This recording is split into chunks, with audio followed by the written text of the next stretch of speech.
Nope, not doing it. My services are no longer available to peddle something which, quite frankly, should be taken out behind the shed and put out of its misery. And also my misery, for that matter. I mean, just because you can replicate such a grotesque motive power caricaturization doesn't mean you should. For the love of all that is holy, forget my number. Just send it to that Mindheim fellow, and he can show it off. I'm leaving now. If you contact me again, I'll call the police, and you'll be charged with a hate crime. Bye.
Okay, that layout actually made the CF7 look like something I'd be comfortable leaving in the same room as my child. I am no longer of the belief that it should be killed with fire and its ashes dumped into a septic tank. And despite it having the aerodynamism of a filing cabinet, I take back my assertion that it resembles the east end of a westbound cow. Oh no, I think I've developed a case of Stockholm Syndrome. Oh well, might as well lean into it.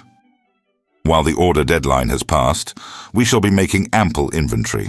So you may still order this beautiful road switcher that is not an example of industrial taxidermy gone wrong. Oh look, it's Kodachrome. Isn't that just delightful? What a stunning example of eye-catching design. I'll bet someone received a Nobel Prize for that effort. Rapido, CF7. It doesn't look like someone cobbled together a locomotive out of whatever random Lego pieces they had on hand.